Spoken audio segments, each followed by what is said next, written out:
Hello and welcome to Some Good Clean Fun. I'm Sarah Kate, and today we're breaking down the top 5 non-alcoholic white wines in the category for 2026. I've been creating content about non-alcoholic wine and non-alcoholic drinks since 2021, and we've come a really long way in the category of non-alcoholic white wines that actually smell and taste like a real wine. There's actually quite a lot of good non-alcoholic whites out there, but they've all started kind of tasting the same. This list today is a list of non-alcoholic white wines that are really unique. They've got some characteristics that are really special, and I think that they really stand out when it comes to comparing them to more generic wines in the category. Before we begin, I want to encourage you to stick around for the last 2 wines on the list, which are really special wines. They're in a class of their own, but they're priced a little bit higher, and I want to explain why they're so special. All right, let's jump in. The first wine on my list is the Kim Crawford Illuminate Sauvignon Blanc, and this is a juicy New Zealand Sauvignon, but without the alcohol. She's all sass, and if you like the regular Kim Crawford Sauvignon Blanc, you are going to absolutely love this one. If you ask me, I think it's a pretty great dupe of the real thing that actually truly tastes like just an extension of the regular Sauvignon Blanc with alcohol. The nose is pure grass and sass. On the palate, the aromatics are absolutely stunning, and you've got all those herbal, grassy notes that are very typical of a New Zealand Sauvignon Blanc, and it's balanced out with a nice pop of bright yuzu citrus. The best thing about this wine that makes it so unique is how long it lives on after the sip. It really leaves an impression and leaves you wanting more, and that's a real testament to the skill of the Kim Crawford winemaking team and how much care they put into making a wine without alcohol.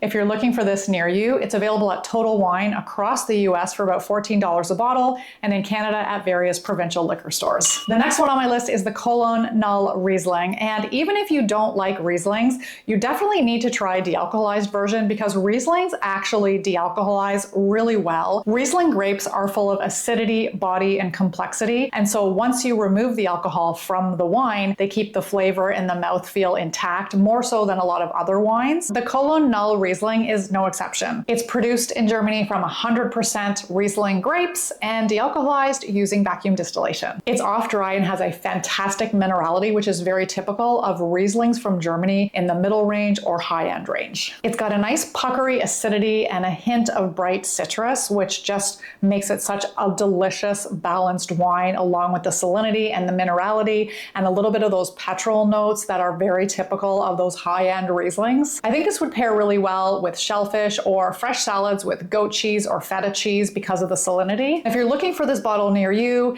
in the UK and the EU, this is a widely available bottle, and in the US, you can order it through Better Roads, Boisson, or the Zero Proof. The next wine on my list is the St. Viviana Sauvignon Blanc, and this is made in Washington State from 100% Sauvignon Blanc grapes, and it is mwah!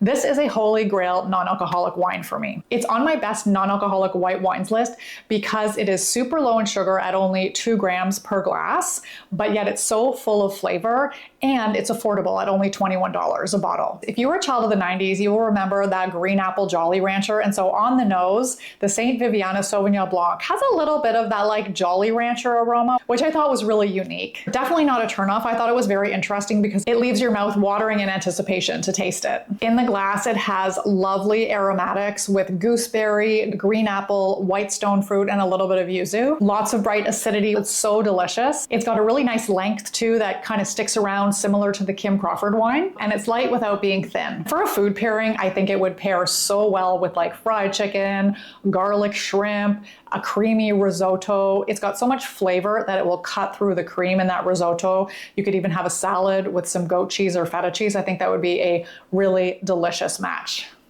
I personally opened up a bottle of this on a recent vacation while I was having some downtime in the Airbnb after sightseeing all day, and it was actually just the perfect wine to pour into a glass and sit and chill and relax. So you could just drink it on your own. You don't have to pair it with food. The next wine on the list is a really special wine called the Divin Vigneron Series Sauvignon Blanc.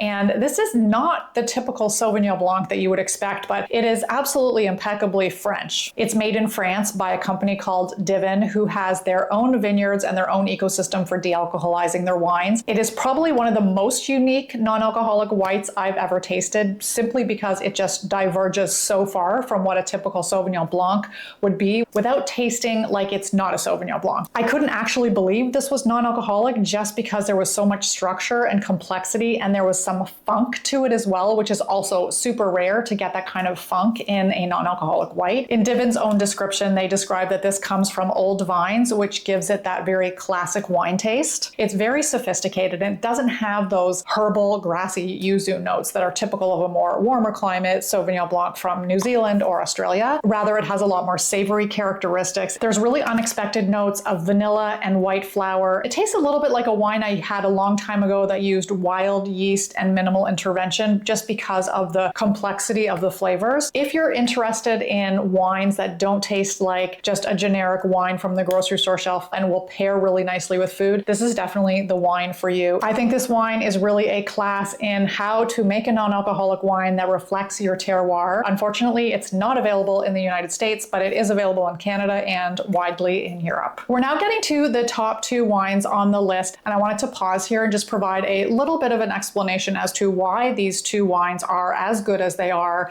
and why they are priced so high. Both of these top 2 wines are produced using a brand new cutting-edge technology called the Solos Aroma Recovery Technology, and this really allows for the aroma and the thing that makes a wine taste like a wine to stay intact without all the vigorous motion that's involved with a spinning cone. This is a brand new way to dealcoholize wine, and it makes a huge difference in the finished product. So the next wine on the list is the Zeronimo Gruner Veltliner, and this is one of my absolute favorites. It is one of the best non-alcoholic white wines in the world because it truly reflects the terroir of an Austrian Gruner Veltliner. This dealcoholized white wine is made from 100% Gruner Veltliner grape from the Wagram region in Austria, and it's produced by a very established winery called Herbert Baer. They've been around for decades, and they are very well known in Austria for their high skill winemaking, and this has transferred over to Zeronimo and established it quickly as a very premium non-alcoholic wine brand. On the nose, there are fresh aromatics like honeysuckle and green apple, and just like being in a grassy meadow in Austria. In the glass, you'll find lots of lift, and it's got a nice vein of minerality that just carries through,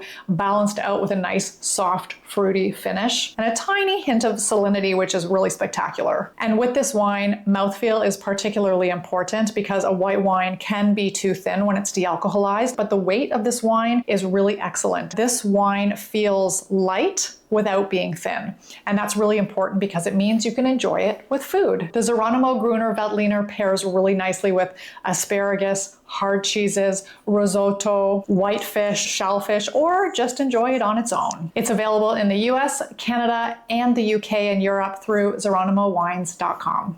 And just a reminder before we go on, all the promo codes are in the description below. And now, in my opinion, here is the #1 non-alcoholic white wine in the world, and that is the Oceano Zero 2024 Chardonnay. I was a Chardonnay girly, so I'm a little bit partial to Chardonnays, but you will not regret picking up a bottle of this. And just like the Zeronimo Gruner Veltliner, this bottle is priced at about $60, and it is a little bit more pricey, but as mentioned, it is dealcoholized using the Solos Aroma Recovery Technology, which allows for the wine to really reflect the terroir of the Central California coastline. It is a masterclass in how to dealcoholize wine. The only caveat about this wine is that it is definitely a wine for wine lovers and people who appreciate fine wine. This isn't a cheap and cheery non-alcoholic wine, especially at the price point. It's produced on the Central California coast from 100% Chardonnay grapes. On the nose, it's a beautiful harmony of brioche and honeysuckle and tropical fruit that really builds the anticipation for what is going to be in the glass. In the glass, you've got a soft, bright acidity that isn't overpowering, and that is one of my main complaints about a lot of non-alcoholic wines, is that overpowering acidity. In this wine, though, that acidity is balanced out with nice, soft notes of orchard fruit. There's a little hint of minerality and salinity, and it's just chef's kiss. It's elegant and precise, and it is exactly